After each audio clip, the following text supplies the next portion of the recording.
ఒరే రాముడు, నువ్వు ఊరెళ్ళినాక నాకు రోగం ఎక్కువైపోనాదిరా. పిచ్చి పిల్ల యాది ఎంత కంగారు పడిపోయిందో.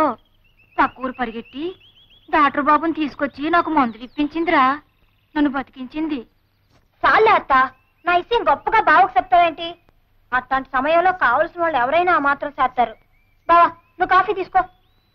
కావలసిన వాళ్ళు ఎంతమంది ఉన్నా ఏం చేస్తారో తెలియదు కానీ అమ్మకు నువ్వు చేసినంత ఎవరో చేరే. అది చాలే బావా, అత్తేదో అట్లా మాట్లాడితే నువ్వు కూడా నన్ను గొప్పదాన్ని చేసి మాట్లాడాలా? అంత పొగడాలనుకుంటే లక్ష్మి గారిని పొగుడు. లక్ష్మ? అవును, మనిషి సాయం నేను చేశాను గాని డబ్బు సాయం అమ్మాయి గారే చేసింది. లక్ష్మి గారు డబ్బు ఇవ్వకపోతే నేను ఏడుస్తూ కూర్చునేదాన్ని. లక్ష్మి, ఎక్కడికి వెళ్తున్నావు? రాముతో కలిసి పాఠాలు చెప్పడానికి వెళ్తున్నాను. పాఠాలు చెప్పడానికి వెళ్తున్నావు? పాఠాలు అక్కడికి వెళ్ళొద్దని చెప్పారా? నోరు మూసు లోపలడు.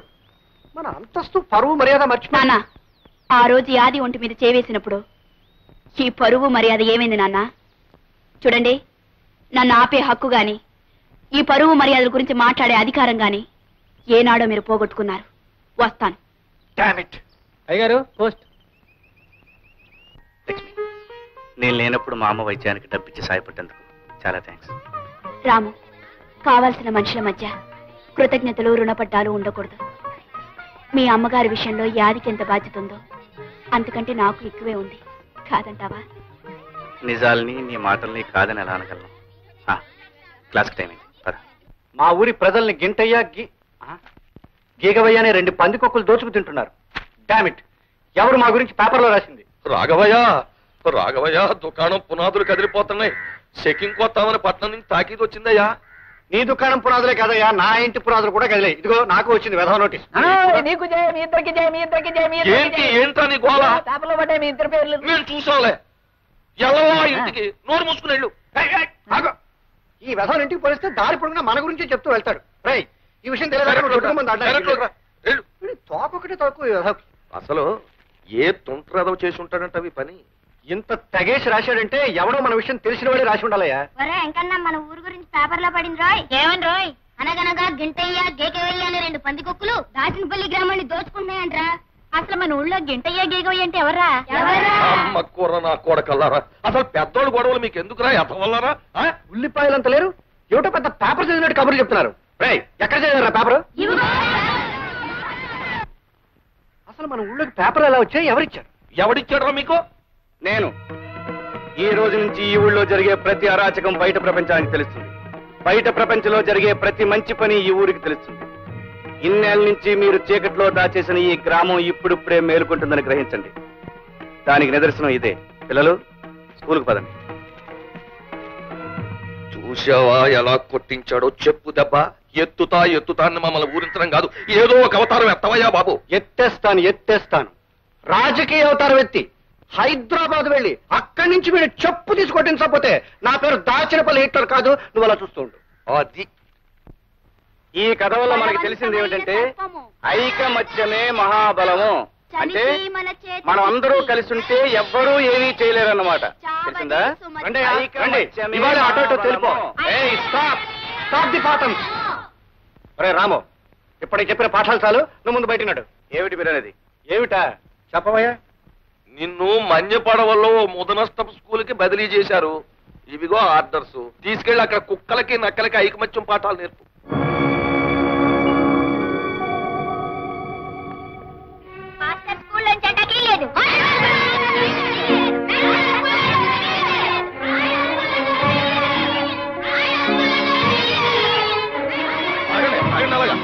అట్లా ఊరికాల నిలబడి చూస్తారో? కుడి చేయడం చేయలేకుండా మన వాళ్ళని గూడు పళ్ళు కల్పించాడు. మన వాళ్ళని తీసుకెళ్ళండి.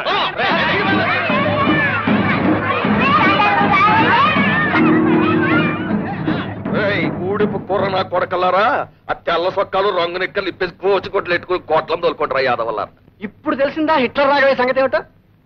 మర్యాదగా నీ పని నువ్వు చూసుకోరా అంటే మా జోలికి వస్తావా? ఏదో లొట్టికాయ ఉద్యోగం ఒకటి దొరికింది కదా మాకు ఎదురు తిరుగుతావా? ఇప్పుడు తిరగరా? 4 రూపాయలు వచ్చే ఉద్యోగం దొరికేటప్పటికి నా వ్యాపారం జోలికొస్తావురా నువ్వు? పెద్దలు ఎదిరించావు, ఊళ్ళో ఉండే యోగం కూడా లేకుండా పోయింది. ఇప్పుడు ఎదిరించడం చూద్దాం. 4 ముక్కలు వంట పట్టినంత మాత్రం ఊళ్ళో పెద్దలకే నీతులు చెప్తావా? ఇప్పుడు రోడ్డుపై పడ్డావు, ఇప్పుడు చెప్పు అమ్మా నీతులు. చెప్పరా? చెప్పు. పోడి ఆశయాలు ఆదర్శాలని పటం కట్టుకు ఊరేగేవే, ఇప్పుడు చెప్పు. కొంపలో డబ్బు లేదు, ఊరు వెళ్ళకపోతే ఉద్యోగం లేదు, ఉద్యోగం లేకపోతే తిండి లేదు, ఎవడి సాయం లేదు, నా సానుభూతి అంతకన్నా లేదు, ఒంటరి వెధవి, ఏ సాయంత్రం నీ ఆశయాలు. ఇప్పుడు అర్థమైందా హిట్లర్ రాఘవయ్య అవతారం ఎత్తితే ఏం చేయగలడు? అర్థమైంది. కానీ మీకు అర్థం కాని నేను చెప్తాను వినండి. ఉదయించే సూర్యుడిని ఆపడం, ఉరికే జలపాతాన్ని నిలపడం మీ తరం కాదు. నా ఉద్యోగాన్ని ఈ ఊరి నుంచి ట్రాన్స్ఫర్ చేయించగలిగారు కానీ నన్ను ఈ ఊరి నుంచి ట్రాన్స్ఫర్ చేయించలేరు. ఆహా, ఉద్యోగం పోయింది కదూ, నా ఆశయాలని తప్పు వాయించుకుంటూ ఊరో తిరుగుతాడే. ఆశయాల రోగి అని మూర్చి బిళ్ళ కట్టుకున్నట్టు మెళ్ళ ఓ పిల్ల కట్టుకు తిరుగుతాడు. ఆపండి. అనుకున్న ఆశయం సాధించడానికి కావలసింది తిండి కాదు, బట్ట కాదు, మీలాంటి స్వార్థపరుల అండదండలు కాదు. లక్ష్యాన్ని సాధించాలనే పట్టుదల, దేనికి తలవంచని ఆత్మవిశ్వాసం, ఆదర్శాన్ని మర్చిపోని చిత్తశుద్ధి, ఇవన్నీ కలిసున్న వ్యక్తి సమాజానికి శక్తి అవుతాడు. ఆ శక్తిని మీలాంటి ఆషాఢభూతులు ఏమీ చేయలేరు. రాఘవయ్య, నేను అవతారం ఎత్తుతాను. అది ఒక మహాశక్తిలా మీ కళ్ళకు కనిపించేట్టు చేస్తాను. మీ కళ్ళ ముందే ఈ ఊళ్ళోనే ఉండి ఇక్కడే మరో ప్రపంచాన్ని సృష్టిస్తాను. ఇదిగో రాఘవయ్య, ఆ రాముడుగాడు అవతారం ఎత్తుతాను అన్నాడు, ఎత్తేశాడు. మన కళ్ళ ముందే స్కూల్ ఎడతాను అన్నాడు, ఎట్టేశాడు. ఊళ్ళో ఉన్న పిల్లలందరినీ ఒకటి చేసేస్తాను అన్నాడు, చేసేస్తున్నాడు. ఆడేం మాట అంటే అది శాతల్లో చూపించేస్తున్నాడు. మనం మాత్రం మాటలు చెప్పుకోవడంలోనే ఉండిపోయాం. వెంటయ్య, ఈ దాచినపల్లి హిట్లర్ మాట కాదని వాడి ఊళ్ళో ఉండడానికి వీల్లేదు. ఎత్తేస్తాను. వెంటనే జటాసుర అవతారం ఎత్తేసి ఊరెళ్ళి ఎమ్మెల్యే గారితో మాట్లాడి బీడీఓల్ని డిఈఓల్ని వెంటనే తరలించుకొచ్చి వాడి మీద ఉసుకొల్పి వాడంతా తేల్చేస్తాను. చూడు, వాళ్ళకి కావాల్సిన ఏర్పాట్లు నువ్వు చేయి. ఓ, సంతోషంగా చేస్తాను. ఒక్క చేస్తాం. వాడి వివరాలు ఏంటో చెప్పండి. దట్ ఫెలో రాము, అమ్మ దేవాంతుడండి. ఆ కొండ పక్క పోరంబోక స్థలాలని ఆక్రమించేసుకున్నాడండి. Is it? అవును సార్, అక్కడ మేము లక్షణంగా పవిత్రంగా రావాలని కట్టించాలనుకున్నామండి. గుడి కట్టాల్సిన చోట బడి కట్టేశాడండి. కుర్రేదవులకి వానమాలు నేర్పే వంకతో ఊళ్ళోకి ఎగస్పత్తి పెట్టేశాడండి. చేస్తాం. మేం చేయాల్సింది మేం చేస్తాం, మీరు చేయాల్సింది మీరు చేశారా? ఈ అరేంజ్మెంట్లు అయిపోయాయండి. 4 సీమలు తెప్పించాం, 10 తరాలు తీసేసామండి. 2 పరుపులు ఏర్పాటు చేశాం. పరుపులు? పరుపులంటే మా పెంట దానికి పెట్టిన పెంట పేరు, కానీ పరుపులు లక్షణంగా ఉంటాయండి. Good good, I understand. ఇంతకి ఏడా బడి, ఏడా రాము? సార్, ఆ కొండ పక్క పాక చూడండి సార్, అదిగో అదండి బడి. దాని పక్కన నిలబడ్డాడు చూడండి జెండా కోయలాగా, తప్పెలో రాము. జై హింద్. మీరు వెళ్ళి పరిస్థితులు కల్లారా చూడండి. మేమేదో దగ్గరుండి చేయించామని మాగుబడి ఎడుతాడు. మేము ఇక్కడే ఉంటాం. తేల్చేస్తాను వాడి సంగతి. పెంటయ్య, ఈ దెబ్బతో ఈ నా కొడుకు సంగతి సరి. ఏమైనా రాఘవయ్య, నువ్వు అవతారం ఎత్తావంటే ఎలాంటి పనులన్నా జరిగిపోతాయి. అవతారం ఇలాగ ఎత్తావు, ఆఫీసర్లు ఇద్దరు వారిపోయారు. దాచినపల్లి హిట్లర్. మీరేనా రాము? అవునండి. నేను బ్లాక్ డెవలప్మెంట్ ఆఫీసర్ని, వీరు విద్యాశాఖ అధికారి. నమస్తే. నమస్తే. మిస్టర్ రాము, మీరు పిల్లల్ని అడ్డం పెట్టుకుని ప్రభుత్వం ఆస్తులు ఆక్రమించుకున్నారని, అనుమతి లేకుండా సేద్యం చేస్తున్నారని మీ మీద రిపోర్ట్లు వచ్చాయి. మీరేమంటారు? మీరు విన్న నిజమేనండి, కానీ కారణాలు మాత్రం నిజం కావు. చదువు సంఖ్య లేక తాము ఎందుకు బతుకుతున్నామో తెలియని ఈ గూడెం పసివాళ్లకు పాఠాలు చెప్పడం నేరమే అయితే, ఎస్, నేను చేసింది నేరమే. ఈ పసివాళ్ల భోజనాలకి ప్రభుత్వం ఇచ్చిన డబ్బుని ఈ ఊరి పెద్దలు స్వాహా చేస్తుంటే వీళ్ళందరికీ పట్టెడన్నం పెట్టడం కోసం ఎందుకు పనికిరాని ఈ స్థలాన్ని అందరూ కలిసి సాగు చేయడం తప్పే అయితే నన్ను శిక్షించండి. It's all right. కానీ నువ్వు చట్టం కాదు, ప్రభుత్వం కాదు. నువ్వు ఈ ఊర్లో అందరి మీద దౌర్జన్యం చేస్తున్నావని కంప్లైంట్స్ వచ్చాయి. రాఘవయ్య దొంగ, ఆ పెద్దయ్య పెద్ద దొంగ. మాకు బడంటే ఏమిటో తెలియదు. మాకు తెలియని విషయాలు మా మాస్టర్ గారు ఎన్నో చెప్పారు. మేమంతా ఒకటేనని చెప్పారు. గూడి వాళ్ళు మేము కలిసి చదువుకుంటున్నాం, కలిసి భోజనం చేస్తున్నాం.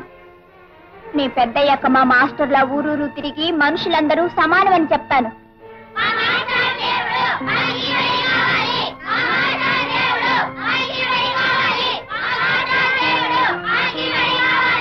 విన్నారా సార్?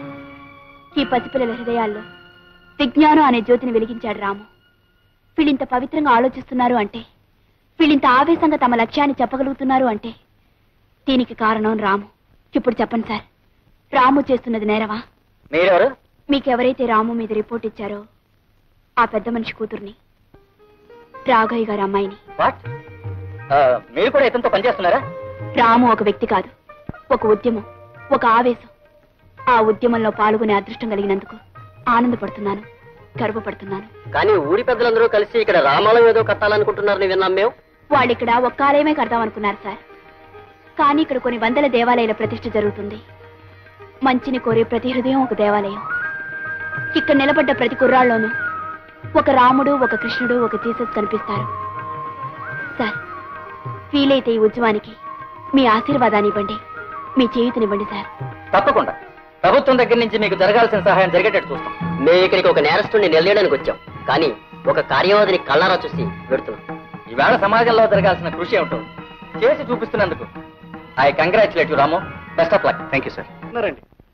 మీరు చెప్పాల్సింది మీరు చెప్పారు, మేము చేయాల్సింది మేము చేస్తాం. సరే, మీరు చేయవలసింది మీరు చేయకపోతే మేం చేయగలమండి. కాకపోతే ఆ చేసే ముందు ఈ రాత్రికి మేము ఇచ్చే విందు తీసుకుని. విందు లేదు, నా బొంద లేదు, మేము ఇప్పుడే పోతాం. సార్ సీమలు దింపాం, తలల కోసం పరుపులు కూడా. మీరు చేయాల్సింది మీరు చేశారు, ఇంకా మీరు చేయాల్సింది ఉంది. ఓ చేస్తాం తప్పకుండా. చెప్పండి. సీమలు తాగేయండి, తలలు తినేయండి, పరుపులు మీద వేసుకుని పడుకోండి. మేము చేయాల్సింది మేము చేస్తాం. చిచి, ఇంత బొద్దెంక మీసం పెట్టుకుని కళ్ళజోడోటి ఎట్టుకుని కర్ర మొక్కడు పట్టేసుకుని హిట్లర్ రాఘవైన అని మమ్మల్ని బెదిరించేయడం తప్ప ఇప్పుడు జరిగిందేంటి?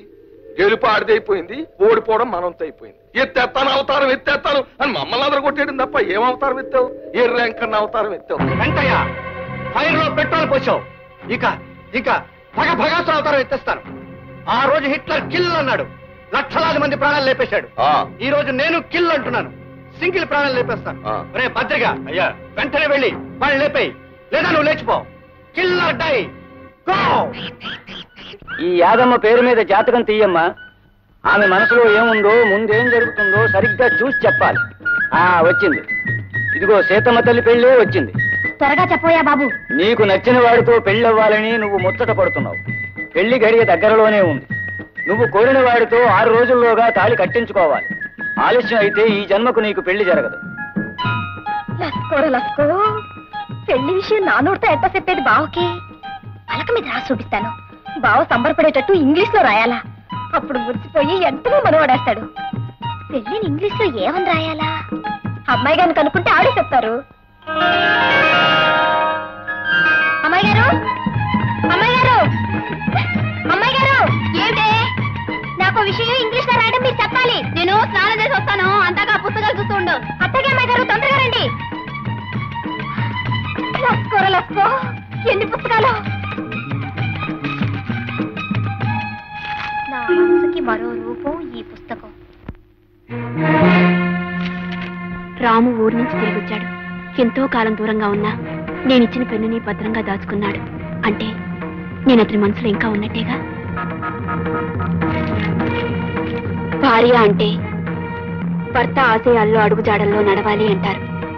నేను రాము ఆశయాలకి, ఆదర్శాలకి భాగస్వామి కావాలని, అంటే అతని జీవితంలో పాలు పంచుకోవాలని కోరుకుంటున్నాను. నా కోరికను అతను మన్నించడం నిజంగా నా అదృష్టం.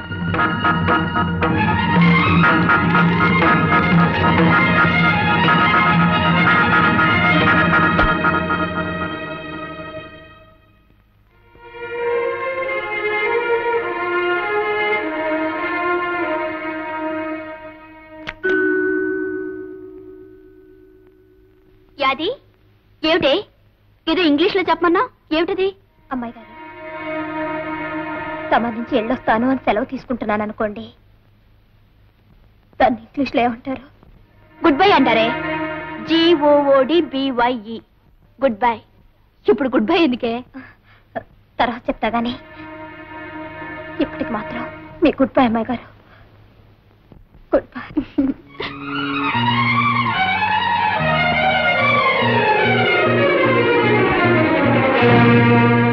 నిజమే, బావని నేను పెళ్లి చేసుకుంటే కష్టం సుఖం చూసుకునే మామూలు భార్యనే అవుతాను. అమ్మాయి గారు చేసుకుంటే బావ ఆశయాల్లో, ఆదర్శాల్లో, జీవితంలో భాగం పంచుకునే భార్య అవుతుంది. ఒక లక్ష్యం కోసం బ్రతికే బావకి భార్య కావాల్సింది అమ్మాయి గారే. అమ్మాయి గారే.